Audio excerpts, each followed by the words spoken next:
Hello there, hello. Welcome to the little Modiphius corner of the internet. How you all doing? See you all there in chat. You've all been let out of the vault, ready and presumably eager for some news. We squee indeed, Maxim. I won't squee myself. It's not a pleasant sight, but you can squee all you like. So we are here to, I was going to say wet the baby's head, but that's when something's released. I guess this is the agenda reveal party or something for Fallout Wave 6. There's a reason I'm not let out except on the internet. For Commonwealth, which is the next wave. I believe it's fairly common knowledge what the two headline factions are, but we'll be showing you absolutely everything. There's so many minis and they look bloody lovely. So, just a little intro first. Myself first, because I'm the least important person here. My name is Steve. Hello, how you doing? I do all the audio and video here at Modiphius, so streams, videos, YouTube, podcasts, all that nonsense. That's me. But everyone else here, surrounding me, like a kind of a fan of talent, are a selection of Fallout gurus and overseers. I will. Oh, thanks, Adalis. Thank you. I will let them introduce themselves in alphabetical order, which, considering their names all begin with J-O, is harder than you would first think. But starting first, Jo, who are you and what do you do, or what do you do for Fallout Commonwealth? Hello, I'm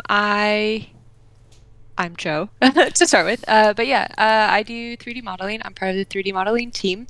And for Fallout specifically, I worked on a few of the boxes. Are we allowed to say? Nope. Not anything yet. Yeah. Yeah, exactly. We'll say them all before we show any pictures. Yeah, like, these are all the things I worked on, and I spoiled it all. Yeah, no. I've worked on a few of these ones specifically, and then I also work on the Elder Scrolls Call to Arm tabletop game, and then I've also worked on the Skyrim board game. So fantastic. Yeah. Cool. Jonny, what about you? Yeah, so I'm Jonny. I'm the 3D team lead, and basically I'm involved with the sort of technical and visual aspects of just about every 3D product we make, making sure that everything's manufacturable, everything looks great at tabletop scale, and yeah, quite a lot of the administrative functions, but I also get to sculpt ideally at least a couple of days out of the week and make some of the cool products directly as well. But yeah, cool, excellent. You wrangle all 3D things into a collective whole. Yep. Speaking of wranglers, head wrangler Jon, who be you and what do you do, Jon? So I'm Jon. I am the creative lead on Wasteland Warfare, which is a really awesome position because basically I kind of plan the future of the game, what's coming up, what's going to be in the game, what models we're going to make, so on and so forth. But basically, I just get to bask in all the talent and skill of my colleagues like Jo and like Jonny. They do all the heavy lifting and make me look good through their hard work and effort. So yeah, I guess, sort of the public face of Fallout. It tends to be me answering questions on Facebook and on Reddit and stuff. So I do a little bit of community work there as well. But yeah, if it's not the heavy lifting and the clever hard work, it's me. If it's the clever lifting, hard work, it's these guys around me. Fantastic. And last but not least, also proving that I clearly don't know how the alphabet works because I'm now ending with A for April. What's your role in all this, April?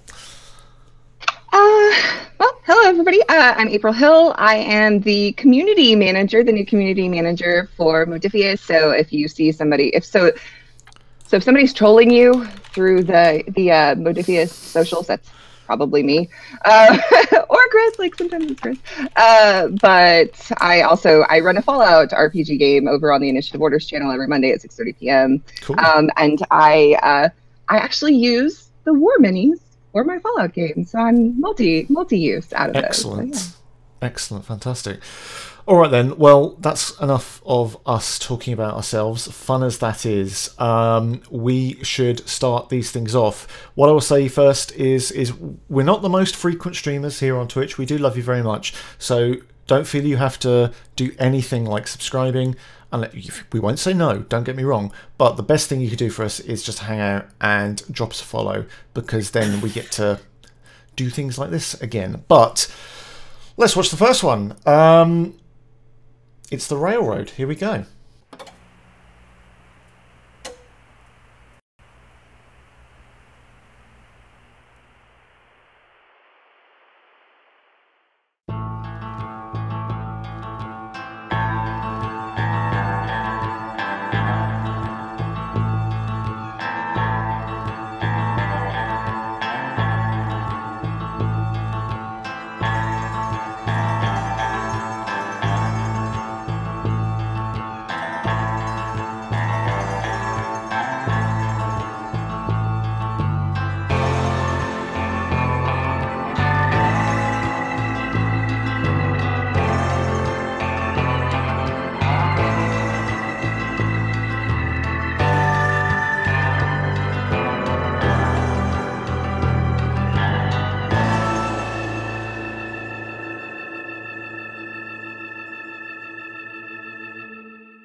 Right then, so that's the Railroad. So as you can see, there's two sets initially for the Railroad, the core box, and well, let's start with the core box. What should we know about this beautiful set of minis? Sure. So obviously the Railroad are a very character-driven force. The core set is 6 characters. Everyone there is a named character. Some name drops in the chat. You guys know who they are. Obviously, the Railroad are a very kind of stealthy faction. They rely on kit drops and espionage and so on and so forth. So as a faction, lots and lots of unique characters with unique abilities, but then backed up by that second box, the true box that you saw. They have specialty railway rifle, which makes sense. It's kind of their signature weapon in many respects, and again, I saw a few people note that it's on the kit. Cannot be allied with Institute models, which is obviously they've got beef, those two factions. So yeah, you cannot have a team up there. So it's one of those factions where if you like of characters and you like, similar to the Survivors in many respects, if you're someone who likes to play with named characters with unique abilities and kind of aura buffs and stuff, I think you're going to have a good time. But then obviously we've got that second box with the kind of the basic troops, and then Deacon and Glory, which is kind of a cool extra set of miniatures to give you some more heavy firepower, more of those railway rifles. And I think as Steve clicks through, you'll see that's where you're going to start to see those optional parts. It's something that poor Johnny and Jo pulling their hair out, where I was like, so by the way, we're going to do optional arms for some of these kits, and they were like, no, we're not. And I was like, no, we really will. It'll be fun, right? And I think we really have pushed the team on a technical level harder than I've ever pushed them before.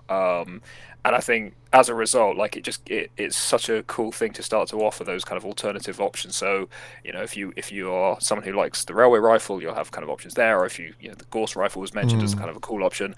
And so all of a sudden you can start to do a bit more out of the box, and you can theme your force, and you can build your kind of miniatures to truly, we're not fully WYSIWYG yet, it's not where we're going, but it's nice to just do that a little bit more.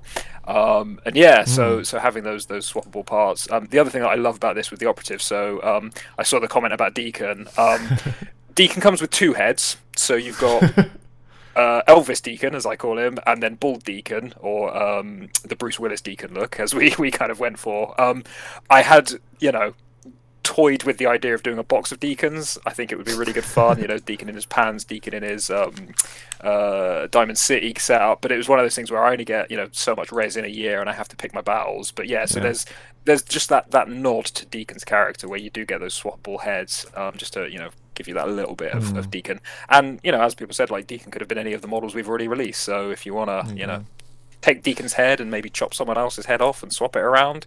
There's a good slide showing what's available. Yep. So Elvis Deacon and Bruce Willis Deacon, and the swappable Gauss rifles. You got the just like a sniper rifle and the combat rifle, and obviously some of those swap out with the railway rifles. So that's kind of a taste of where we're going with the line. That's not going to be in every box. That's not going to be with every miniature, but it's just where I can persuade Johnny to let me do it, let me get away with it. And yeah, I don't know, Joanna or Johnny, do you want to talk about any of the challenges that threw up? Or if there's any particular mini that you're a fan of?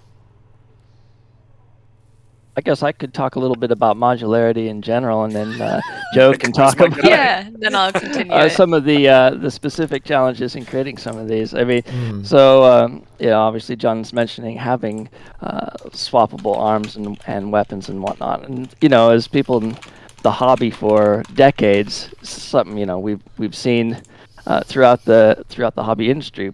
One of the things we're always trying to focus on is making our posing as dynamic and creative as possible, and by having swappable parts, you're introducing limitations into the sort of dynamics you can get in each pose. And so for us, it's just about trying to introduce new methods, make a pipeline that works for everyone that is a contributor in our studio to be able to do things in a way that creates consistently manufacturable, castable parts that still look as dynamic as if they were completely bespoke, but still adding the options that are just fun for each of us to make our figures unique and be able to put the customers can put their own spin on configuration of their set. So yeah, there's logistics involved, and part of my job is to try and come up with solutions to make the unglamorous side of that all work, while still making it just seem like it all works effortlessly to the customer. Nice. Go for it, Joe. Yeah, I don't know how much more I have to add to that. It is really just a new bit that we're doing, which John threw in, which is fun though. I like it. Having a toy background, I've done different changeable arms before of other things. But yeah, so this is new for me with minis, and it is a challenge, especially as Johnny said, like, we are keeping dynamic poses. We're not doing something that's, generic pose, like, oh, I'm holding a gun and now let's just switch the gun up. It's like an actual, still has a good pose to it. And then it's just trying to line up the stitches and the belts, depending on what arm gets changed or what hand falls off. And it's fun. It's a good puzzle every now and then. Excellent. While we were watching that video, April, you were like, "This is my faction." Yes, this is my favorite. When I heard we were doing this faction, I was like, yes. They're probably one of my favorite in the whole franchise. So very excited about this, and I love Pam. Obviously, like, Pam is the best. Fantastic. Have you seen all these, by the way? Have you seen all these minis yet? I peeked, but I tried to save my excitement for the stream. Fantastic. All right then. Well, speaking of, maybe we should move on and show the next faction then. So, without any more fluffing around, here are the Gunners.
Right, so there we go. That's the Gunners. This is the Gunners core box. John, what do we need to know about the Gunners? So everyone knows that the Gunners are the best faction, and no other factions could exist in the Wasteland. So we had to, I think what's funny about the Gunners is we previewed a box of Gunners way back in the midst of time, and there was this kind of handful of 5 gun. Weirdly, one of the first briefs I did, like way back in the midst of time, and I just, it became a bit of a joke in the office about John and his Gunners, and it evolved and blah blah blah. And so I thought, well, if we're going to do the Gunners, they can't just be raiders. They can't just be like a little box of 5 models. We got to do them. We've got to give them some legitimacy, because if nothing else, they are kind of the catalyst of a lot of Fallout 4, because they're the reason that Preston and Preston's crew get driven out of Quincy, and they're the reason that Preston meets the sole survivor, and so on and so forth. And so it was just that thing of I kind of love the Gunners because they are that kind of that hardened mercenary. They work for money and not for glory, and not for religion or belief or whatever it is. It's just, no, we work for money. You pay us, we do the job. And so we sort of ran with that, and I guess they kind of provide sort of a mirror to the Brotherhood of Steel in some respects, because they're similar, not quite as high level of technology, because they scavenge a bit more of their gear, but they're both in that kind of remnants of the American military. They've got combat armor, they've got power armor, and it's kind of how that can diverge, essentially. So we went with the Gunners. They're a really interesting faction in game, because they actually do rely on ranks. So different gunner models, up and including the characters, have like a military rank, and they can sort of order ranks beneath them. So you've got the privates, and you've got the conscripts, and they're the grunts that do as they're told. And as you go up the ranks, the sergeants and colonels and corporals and all that, they will control these sort of like mini groups. And so as if you're near your commanding officer, you unlock extra abilities, whereas if your commanding officer is dead or elsewhere, all of a sudden you revert to your kind of more base instinct, I guess, because you're too green to know what to do next. So I think that's going to make them a really interesting faction to play with or against. Again, you can more see arms there. More arms, and I think so. That's kind of showing you. They've got the rifle swap, we've got the melee weapon swap. The thing that we haven't shown there is both. Goodness me, hang on. My brain will catch up in a minute. The 2 power armor figures. So they're on. They're in the Conquerors of Quincy set. So let's look at those. Yeah. Let's pop them up, because they've got swappable heads. Oh, right. Because obviously they wear hats, but also one of the things that's quite notable about the Gunners is they've got the kind of the brand of their blood type branded into their head. So if they go down in battle, they know what to patch them up with. So there's a swappable head in there as well, and again, that kind of opens up that option where if somebody wants to use these models in a different faction, so if you want a suit of power armor, or you obviously we've got the power armor without the plates on it, essentially the power armor frame, you can swap those heads out and use it elsewhere. So we're again trying to do a little bit of cheeky heavy lifting with those extra miniatures and give you those extra options. Just to say thank you very much to Chills, who just gifted 10 subs. So if you got one, please say thank you to Chills. That's very kind of you. Chills, I don't know who you are, but it's my husband. Oh, that's nice. Well, in that case, give him a big old hug from me. So I really it's amazing how much again the team have done, and I'm going to actually let Joanna talk, I think, because Baker, I think, is my favourite model out of that, and obviously it's finally the Fat Man has arrived. We've been teasing who's going to be the first to get the Fat Man, but I think there's more to that model than just the Fat Man. So Joanna, I'm going to pass to you. So Baker, the Conquerors of Quincy, so Baker, Tessa, and Clint are mine. So that, again, is another modular fun time that I got to have. But yeah, Baker's really cool just because it was so much fun to be able to model the Fat Man and make it work for resin and manufacturing, but then also allow him to have the missile launcher. So that was a fun headache that Johnny helped me with, and our manufacturer team. But yeah, it's just, I think Baker's really cool as well because his base is so different from everyone else's because it's on one of the Fallen Liberty bells. So I think he's just a cool model all around. But yeah, Fat Man is the best weapon. Tessa, though, is like my favorite.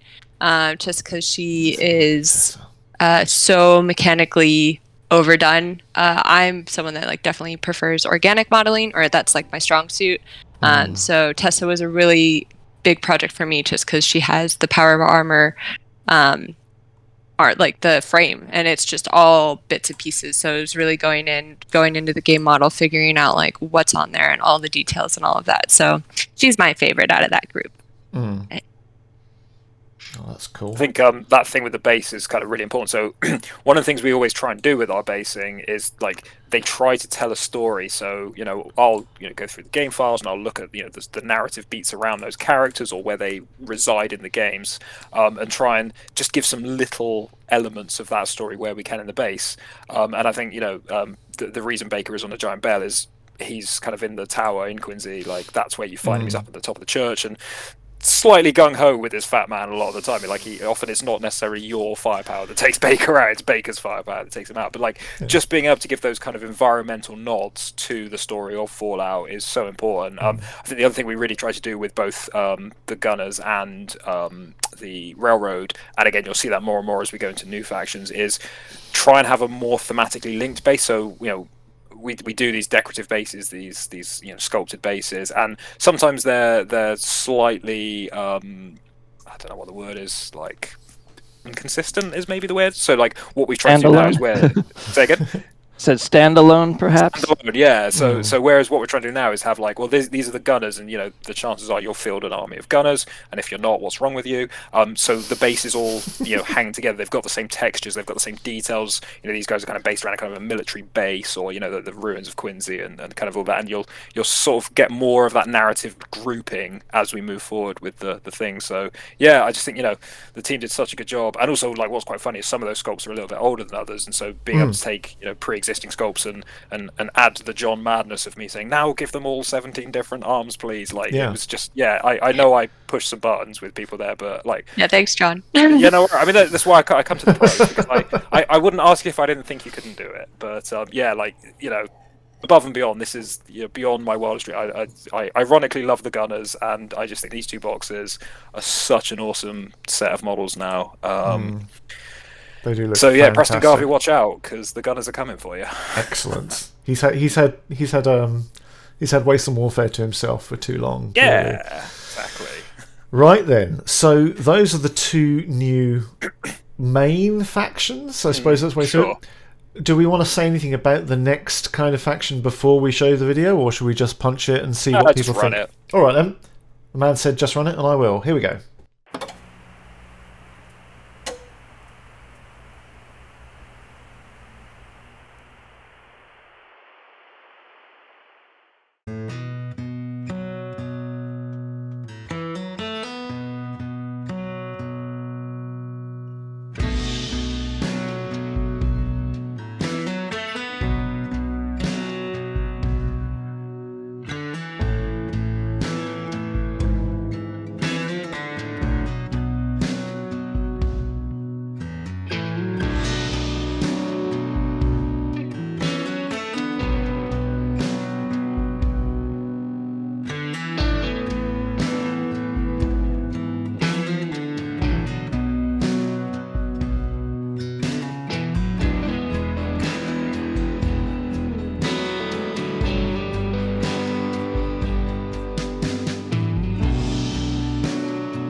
So there we go. Children of Atom, the Zealot congregation, armed as a warm Nuka-Cola has said in chat, with zoop zoop guns.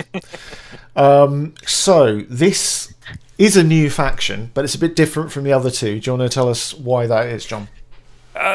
Mainly down to I get my Xboxes a year not Xboxes. God, that was confusing. a number of boxes a year, and I can't always do everything I want. So I think with the Children of Atom, this is kind of what we did with some of the robots and creatures back in Wave 1, where you got like a taster. So we didn't necessarily go straight in with a full robot faction in Wave 1. We gave you some of the robots, and as time's gone on, we've expanded that. And so the way I see the Zealot congregation working is, at this moment in time, they're probably more likely to be run either in smaller games or as like NPCs in co-op games, or in your if you're playing the RPG and you want to come up into a town of the Children of Atom to converse with them or gun them down, depending on your kind of angle. So it's kind of that. It's enough of a box that you can get playing with them.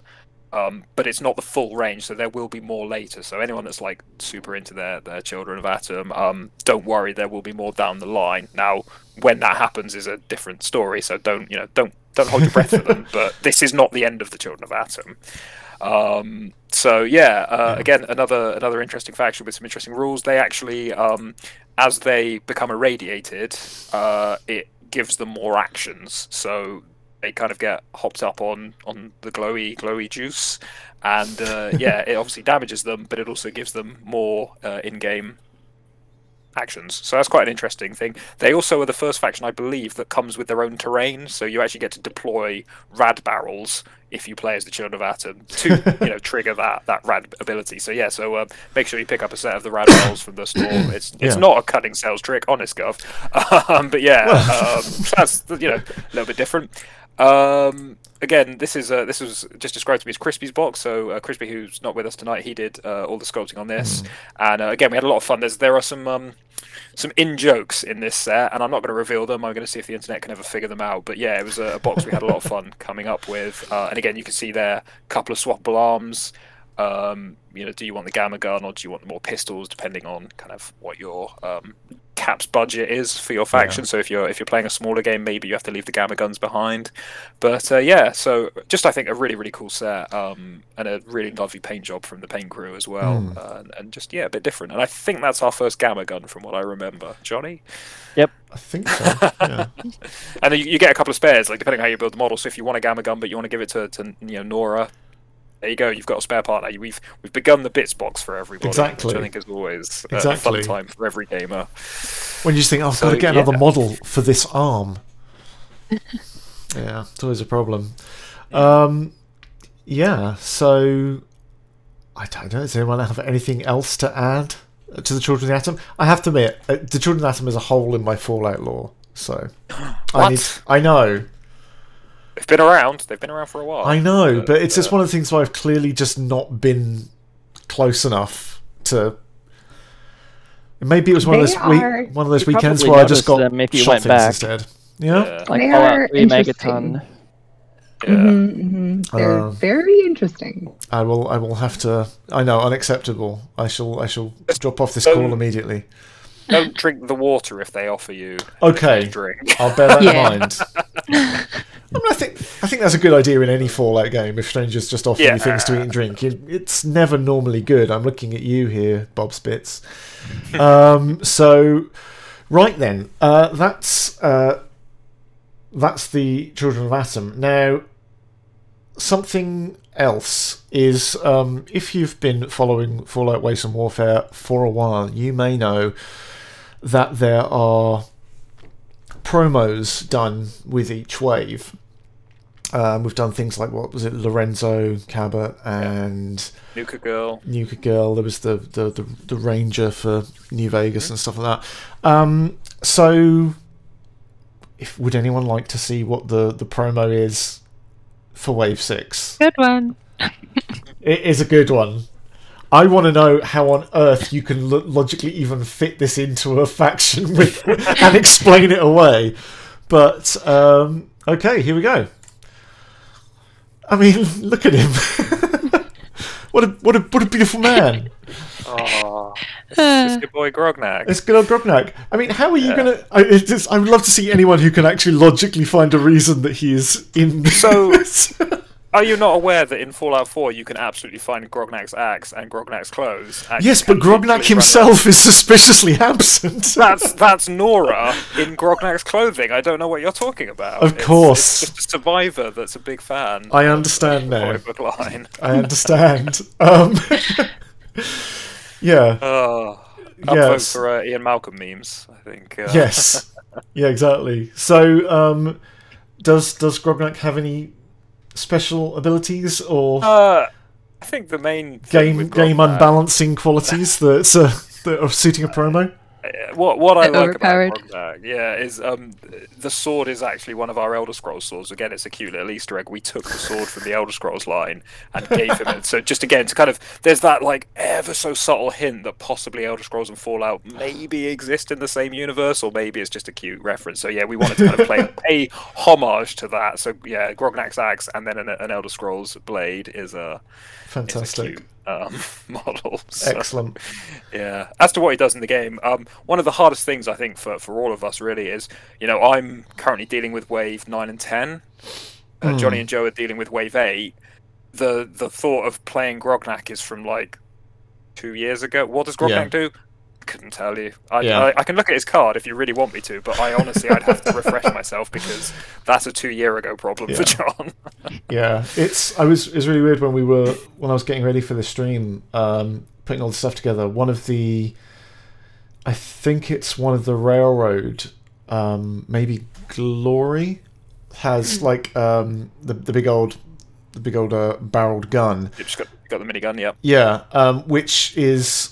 I used to work in production at Modiphius, so making getting these minis started off, and I've got I'll only show it very quickly. There you go, an unholy hybrid of all the rejected 3D prints, and I remember that it's a tiny behemoth which is armed with Glory's gun, because that's how long some of these things have been in production. So.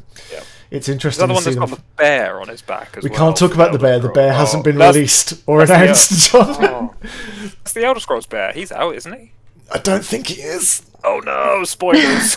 Yeah, it's alright. I just snapped him off. There you go. There's my tiny behemoth. So there you go. But Steve likes to do a bit of kit bashing. It does. I'm looking at Grognak's card. He's strength 9, and that's quite powerful. His melee skill is 7. He gains... he gets his sword and his axe for free. Armor 2, physical 2, energy, no radiation, and he gains 1 luck when his attack kills a model due to his Follower of Fate rule. So there's a little sneaky peek at what Grognak does. There we go then.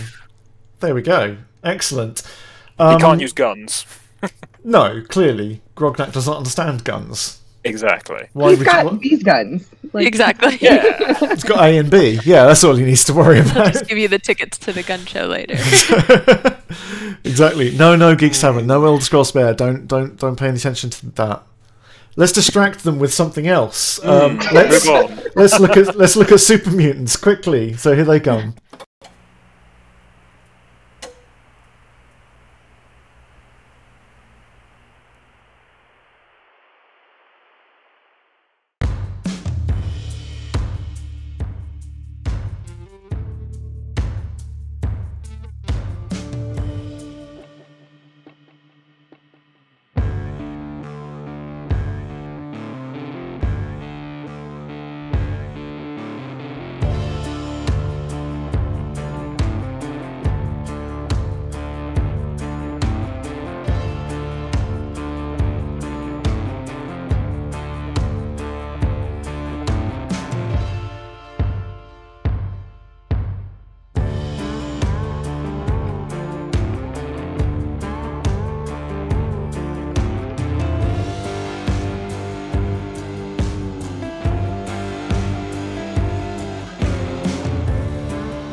There you go. That speaks for itself. He's so big, he barely fits on the screen. Swan. Barely fits. Barely fits. No, leave the bear alone. The bear's out of this. Oh dear. So yeah, I mean, what can we say about this beautiful boy?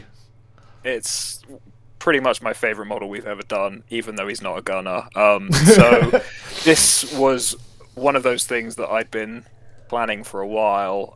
Sculptor was Domingo on this one, and what we did with this is we took inspiration from both the in-game model but also the concept art. So we've done it a few times. There's been a couple of nods to the concept art here and there for people paying close attention, and I just think, you know, we needed Swan to be a real centerpiece. Like, we've already done the Behemoth. The Behemoth was cool, but I was like, no, we can do better than the Behemoth. And I think, you know, Swan just takes it to that next level. There is so much texture, there is so much detail. Domingo was inventing new tools to create rope and all the intricate feathers, and just watching this model grow and evolve was it's the best bit of my job, in all honesty, is, as I say, surrounded by talent, watching them bring my stupid ideas to life and just do infinitely better things than I could ever dream of. So, you know, it's a supermutant behemoth with a boat on his shoulder and a swan boat on his back, and there are skulls, there's rope, there's wood, there's like, this is a painter's dream. And again, our paint team just ran with this and just did such a phenomenal job. Again, we've got the kind of the face paint as a kind of homage to the concept art. He did go a little bit insane clown posse, and we did have to just dial that back ever such a touch, because I was like, it's fun, but maybe we've gone too far. So that's always, you know, a good time. But yeah, like I don't know what to say. Like, you know, everyone's done an incredible job with this wave. Obviously, I love my gunners. Thank you, Joanna. But like, Swan possibly just is oh yeah, oh no, hands down, like Swan is the best one. It's a statement piece. I mean, that sounds really weird to say, but I just think that anchor is so satisfying and chunky. It's like, it's the sort of thing where I think it's probably because the chain is just so thick. It's really kind of like, I don't know, I don't want to get hit by that at all. But do we know how big this actually is? Because obviously the behemoths are quite big anyway. Is this slightly larger than a behemoth, I think, isn't it? Yeah, he's certainly bulkier, you know, because of the boat. Because of the swans. Going on. When we cut to the next break, I'll see if I can find my swan. He may be behind me, but he may not. Okay. No promises. Okay. Well, in that case, I want to see him next to the behemoth. Yeah. Like, I just want to see the size. Like, he looks so big. Exactly. Well, you're gonna have plenty of time, because the next set of sets even is my kind of favorite one. It's the ones I always like in Wasteland Warfare, because it's the creatures and the things that you just come across and you're like, what, my life just got so much harder, which to me feels very Fallout. So here we go. This is the creatures from Wave 6.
Oh, sorry. That's all right.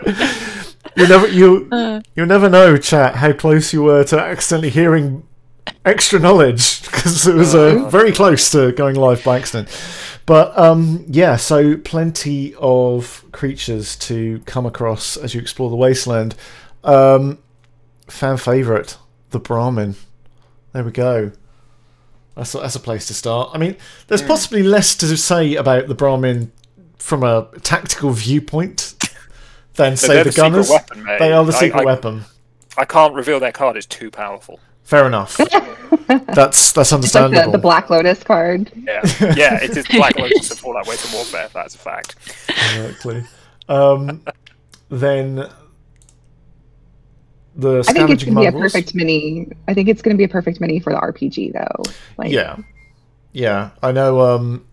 If anyone's been listening to Respect the Crit playing Fallout, then there's a very key Brahmin in there.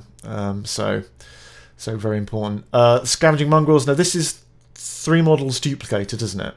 Yeah, so this is one of those ones where sometimes things happen in production where we get unexpected bonuses. So originally this was planned to be a 3-pack, and then when I got them, I was like, yeah, I feel like we could double up the numbers there just to give people some more doggos to play with. And what's so fun about the Mongols, as you can see from the paint job, is they do come in quite a lot of exciting flavours. So it just lets you kind of stretch your painting chops, and you can have the albino, literally, you can have the when I was putting glowing, this together, like it took me ages to work out these 2 alpha mongrels were different models, just simply because of the paint job. I was looking at all the photos thinking, I'm pretty sure, but I don't know. Yeah, so they do come out pretty well. Very, very glowy. So you get 6 of those. To the person who, like, the couple of weeks after we announced we were doing Fallout Wasteland Warfare, we went to UK Games Expo, and I was there wandering around, and we had a little box. We had a little secret box because we couldn't show publicly any of the sculpts we'd done. But what you could do is, if you asked us, we could show you them secretly to have to make sure that you didn't have any cameras on you. And that day, the most common question I got after seeing these models, 3 people asked, when will they get Yao Gai? And I was like, that's an interesting choice. It's not where I would have dived in for initial choices, but those people, you've waited long enough. These are your disgusting bears. You sculpted these, didn't you, Jo? I did, yeah. These ones are mine. They're my babies. Yeah, I kind of hate them. They kind of look disgusting. Were they your first models for us, Jo? No. Oh, No. Okay. No, these are a few deep in. I think these are my first creatures. So I think I did these ones. These were the first ones that I did that were animal. But yeah, they were a fun time.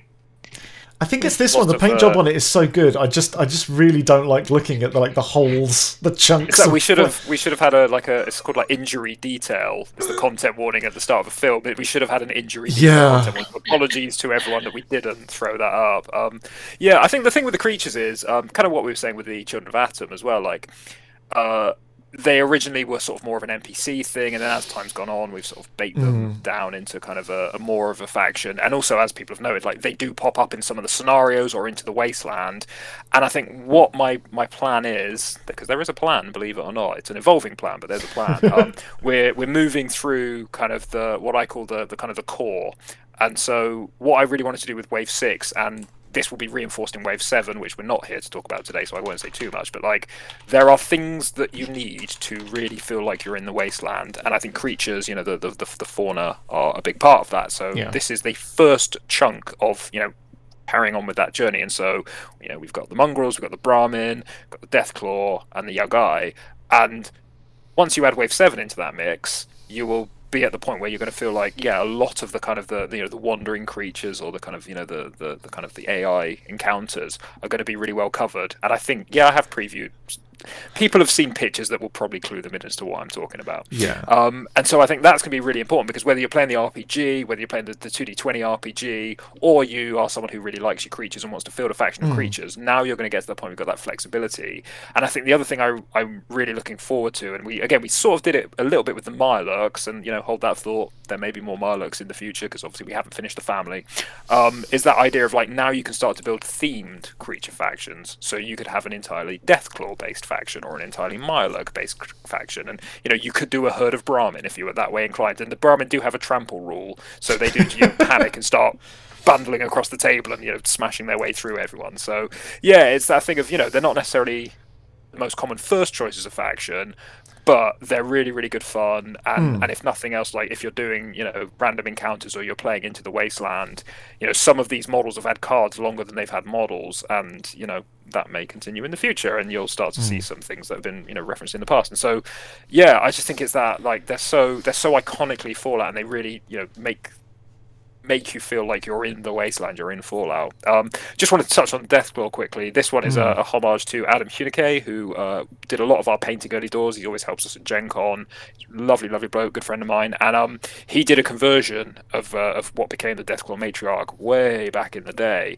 And basically I was like, Adam, that's so good, can we do it, please? But I'm going to ask you, because stealing is a bit rude. So that is a kind of a inspired by Adam and a homage to Adam. And his online handle is Giddy Up Buttercup, and so she is stood over a nest, and I don't know if you can see it, but like the nest is covered in bits of Giddy Up Buttercup, and that's that kind of like the thank you to Adam, is to kind of pay homage to his username by he's on the base as a mechanical horse torn to pieces. So hopefully that's a nice homage. I don't know. Congratulations, we ripped you apart. So let's just go back. That's the Deathclaw. And that's just so you can see that a bit better. Swan. So he kind of Deathclaw is just underneath the anchor, and so that's Glory. So tiny. So he's pretty chonky. It turns out. He's a big boy, bless him. He's full. And just so much detail. I love him.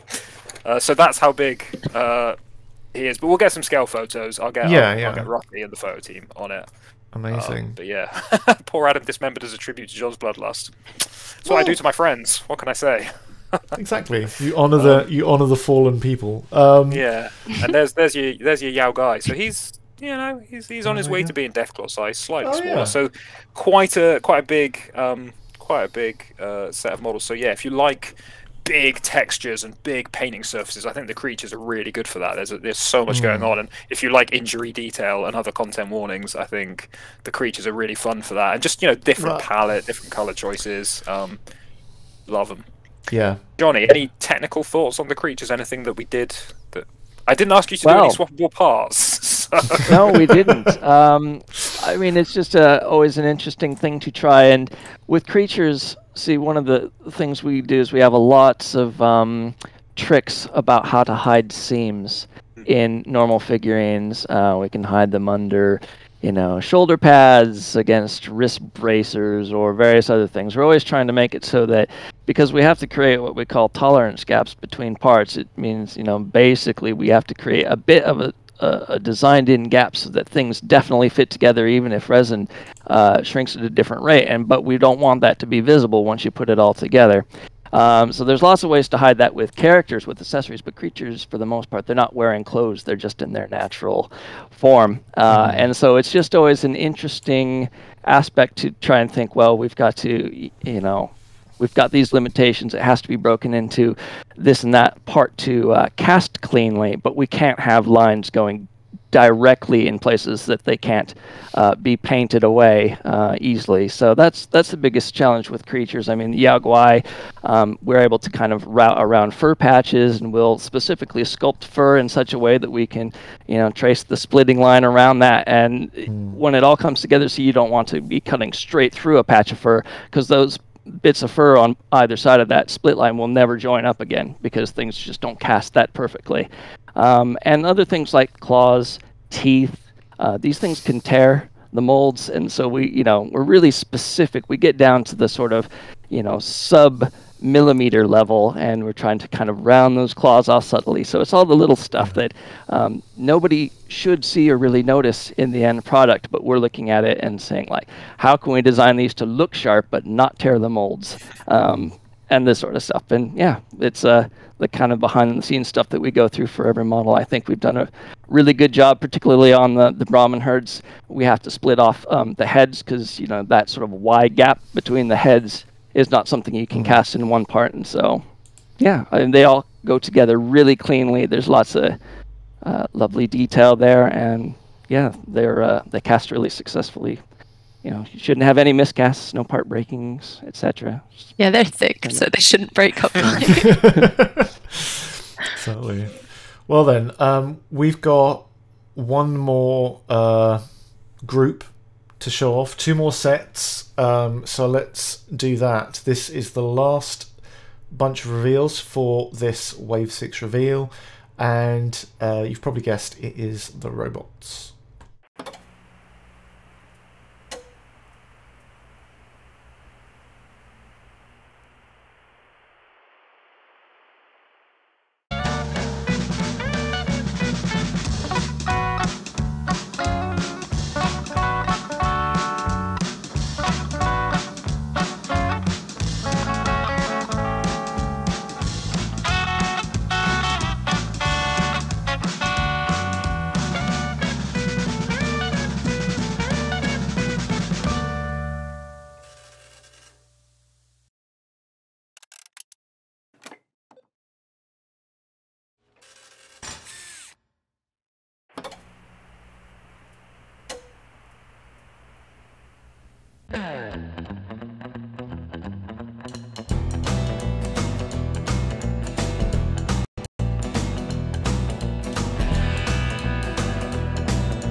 I handmade a little Protectron charge station for mine. I love these things. They're so cool. Protectrons are so cool. But yeah, robots for the win. What's the crack? So the crack is the Mr. Handypack. Now, one thing we've been doing with all of these is showing you the individual models, but correct me if I'm wrong, guys, isn't the Mr. Handypack basically totally up to you what you want to make, really? Yeah, so it's kind of like, what's hysterical about these? I say hysterical. What's funny about this is I previewed this set when we were still in the office, Steve. So I got my first samples about 3 years ago, and that tells you everything you need to know about A, pandemic life, but B, also just production cycles. So the Mr. Handypack is slightly delayed, but has finally arrived. And so with that set, what you get is you get the kind of the 3 bodies, which are the same body, but there are actually 9 unique arms and 3 unique bases. So you can build, you know, a Mr. Handy, Mr. Gutsy, and a Miss Nanny. Mr. Handy and Miss Nanny can be Curie and Codsworth as well. And the most important detail in there is you do get the bowler hat to go on top of your Codsworth, because who doesn't want a dapper robot? So yeah, it's one of those things. You know, each of those arms can be swapped onto any of the bodies, so you could have, you know, an entirely you know, flamer based or an entirely chain blade based, or you can mix and match. Eye stalks, one of the eye stalks pops off as well, so you could have your kind of your broken Mr. Handy with the missing eye stalk. So it really is a really flexible kit, and I think the thing with the hat is going to be the start of something. So you know, I've been playing a lot of Fallout 76, and there are so many Mr. Handy variants, mostly defined by the color of their armor and the hat that they're wearing. So you know, Mr. Farmer and all his friends. I know our friend Julian, who does some awesome work for us. He's done a Civil War reenactor one with the little Civil War cap, a forage cap on. You know, it's just a lot of potential, and so you know, people have been on at me about when can we have robots since year zero. And so finally the time has arrived where you can finally get your Mr. Handies and your Protectrons, and they're not double packed. So I know one of the things that a lot of people asked about was, why do I have to get 3 Assaultrons to get my 2 Protectrons, and so on and so forth. Production is the simple answer, but now we've had a chance to kind of go back. So that box isn't going away. That's kind of part of the core of the robot range. That's where you're going to get your Assaultrons from. But obviously I know, Assaultrons are very, very powerful in the game, so they're quite rare, whereas perhaps Protectrons are on the lower end of the threat spectrum, shall we say. So now you've got your Protectron 3-pack, and I think with those as well, it was really important that we added some more of those kind of Protectron flavors. So we've got the fireman, Protectron, fire person, fire robot. I don't know, whatever the correct. They're technically labelled as the police Protectron, the fire brigadier Protectron, and that's a trumped up job title if ever I heard one. The fire brigadier and the utility Protectron. So So that's a set that doesn't have that customization because, as kind of Johnny alluded to earlier, there is that spectrum of like flexibility versus cool pose, and the further down one you go, the further away you get from the other. So with this set, we wanted just like a really, fun, dynamic, set of models. So you've got, the construction Protectron doing the riveting. You've got the police Protectron is supposed to be like waving the children across the road like a kind of a traffic warden. That's what he's doing. And then the fire one is using his hoses to sprays like anti-fire juice. Water, I suppose water, as we commonly call it. Good lord! It's been a long week. It's gone 5 on a Thursday. In words are the last thing people can get right. But they've all got their unique helmet, I suppose you call it, or head unit. I don't know what it is. And I think Domingo did these, and he returned to the original kit and added some things. So they're not as flexible as the Mr. Handies, but they've sort of set some. Set some precedent for if we find the space in the production plan to go back to Protectrons, there is actually some options that we can get out of that kit in the future, because he's kind of set us up for the future by doing some clever things. So he did actually go back and really redo a lot of that original work on the original set of Protectrons. They are very, very much revised and expanded, and that's something Joanna can talk about in the Wave 8 preview, where we talk about going back to old models and improving them immensely, because these guys came in talented, but the journey that we've been on, and the experience and the learning and the development that these guys do, and is everything we've always done is good. I just think we get better. Swarm, the creatures, the swappable parts, like it shows how this line is maturing and how the team is developing. And we were already really good, but now they're incredible, and I just I can't thank them enough for making all this incredible toys and anti-fire juice. Apparently that's now going to be a thing. That is a thing. Fantastic. Okay, so what we'll do now is, we've gone a little bit long, but I think we still have a little bit of time just to field a few questions. I've got a few. I've seen a few people putting them in chat, so I've been copying those as well. If you do have a question, punch it in chat, please. I'm clearly easily distracted, so please put the word question in front of it in bold capitals, because then I definitely won't be able to miss it. But while we're getting that, I guess one thing that I kind of want to know is, out of all of the sets, the models that we've shown and talked about tonight, which ones are you personally most enthusiastic about? Which ones do you want to put on the table, or are you just proudest of, or sing the praises of your favourite? I'll let anyone who wants to go first. This is a bad host. I should pick someone. Joe, I'll pick you. Are you asking chat? Oh, you're asking. No, I'm asking you. I'm asking you. I was like, where is that question leading? Yeah. I mean, if I'm gonna go for my own models, obviously.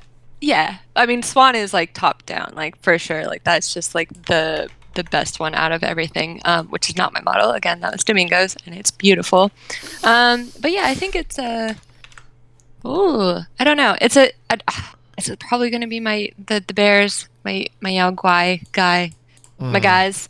They're just really love doing them, and although disgusting, it was really fun. I mean, same with the Brahmin, also disgusting, but super fun to do. So there's something less repulsive about the Brahmin, though. I don't know why. It's just there's something about those Yao Guai. I was like, literally, this is a little bit hard to work on. I mean, like the glowing one is, got lots of pustules and boils and ooze. And I think the bare naked one is a bit naked mole rat feel. So I think, but I mean, I like naked mole rats are silly, so I think it's just cute. But yeah, I think those two, that set specifically will be the one that like I can't wait to get, and I know that I'm going to do a horrible job trying to paint them, but I will try my best. Fantastic. Jonny, what about you? Any ones that your favorites? Yeah, well, I mean, there's a lot of very attractive models in this set, but, just on a personal level, I think one that I'm probably most excited about trying to incorporate, just because it raises weird questions, as well as the promo Grognak mini.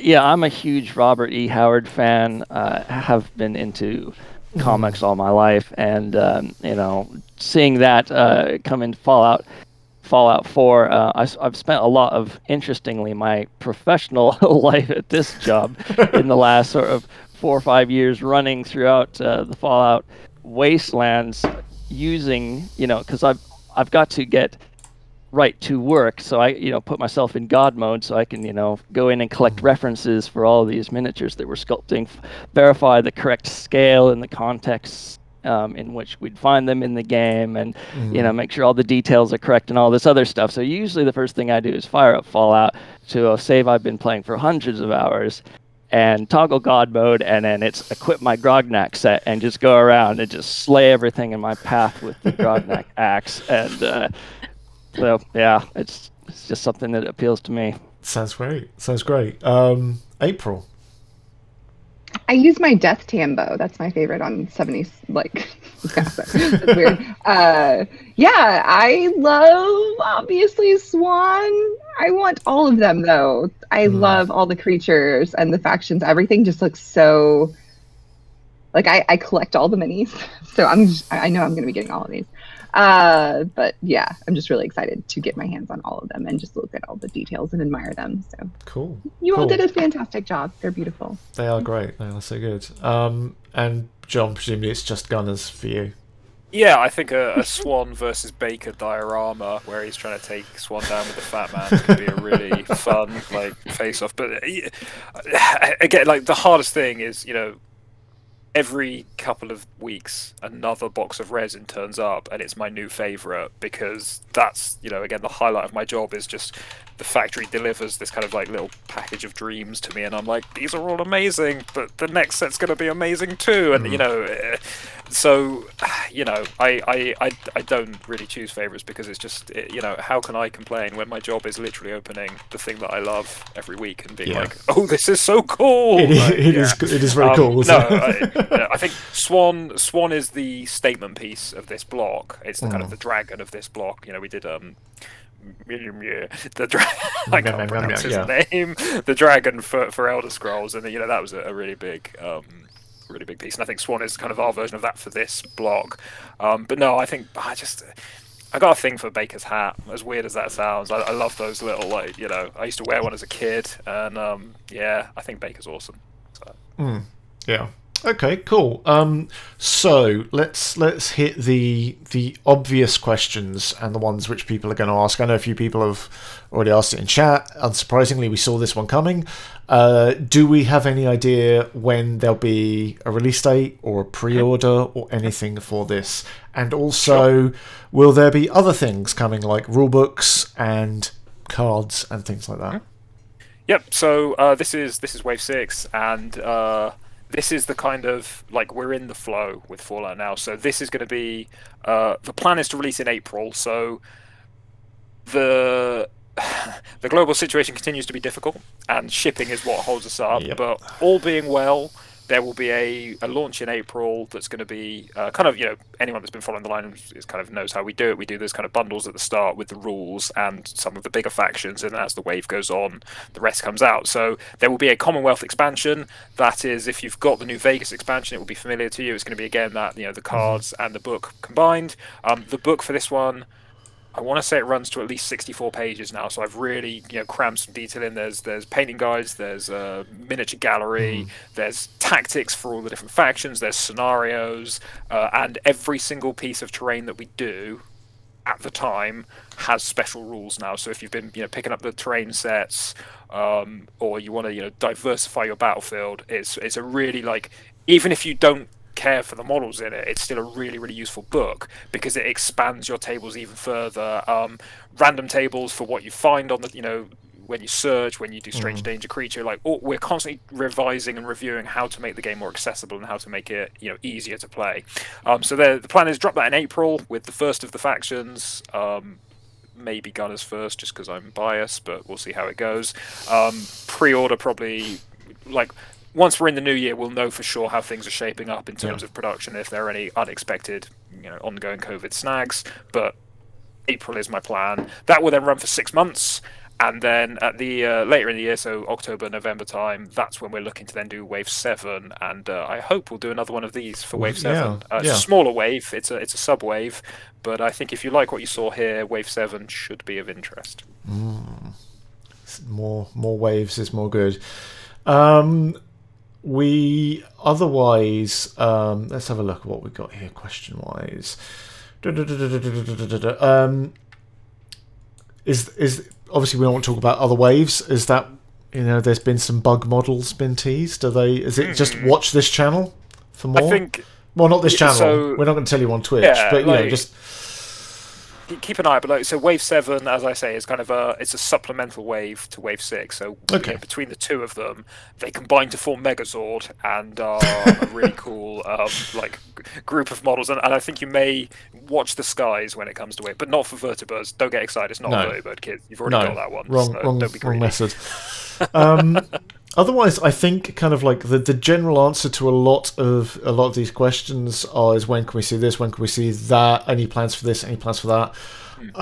If you're not on the mailing list, sign up. Otherwise, head to the forums or the Facebook page or the Reddit. We try not, there's not a thing where we're literally holding back information for craps and giggles. It's the thing to remember is we've just shown you 6 months worth of amazing content. And if I then unwrap your next set of presents for the next Christmas, you're going to be like, "Well, what's next, John?" So I gotta draw these things out. Exactly. It's called marketing, kids. But no. So I mean, other than that, I think that's pretty much what we're gonna go into. There's other things I would love to ask, but we spent too long looking at beautiful minis instead. So you guys get off lightly when it comes to the Q&A. What I would like to say to everyone is thank you very much for turning up and watching and following. A special thank you to a few people. I saw Datadol and Dusty TV. Maybe some others. I apologise if I missed you. Subscribed or dropped subs. Thank you. It's always very, very nice. Not obligatory. Please do follow us though, because then we can tell you some more stuff. If you want to watch this again, it'll be on the video on demand, and then we'll probably put it on YouTube at some point in the future when I get around to it. But otherwise, you can follow all these fine people in their respective places. April, where can people find you? You can find me at stiletto_assassin on Instagram and stiletto DM on Twitter, as well as every Monday night where I am the overseer for Vault, a Fallout RPG set in the Texas Commonwealth in 2177, over on the Initiative Order. So cool.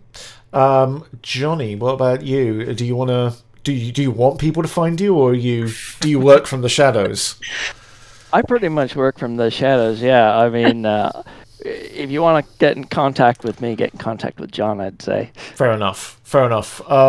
Jo, how about you?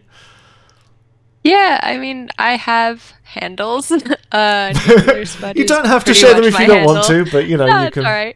But yeah, I mean, I have an art station. I have an Instagram. I think they both have. It's nuclear_spud. So Cool. Gotta like radioactive potatoes. Delicious, maybe. And John. Yeah, so obviously, I'm on Reddit on the Wasteland Warfare subreddit. I'm on Facebook on the Wasteland Warfare page. I keep an eye on the forums when I can, so that's an easy way of getting hold of me.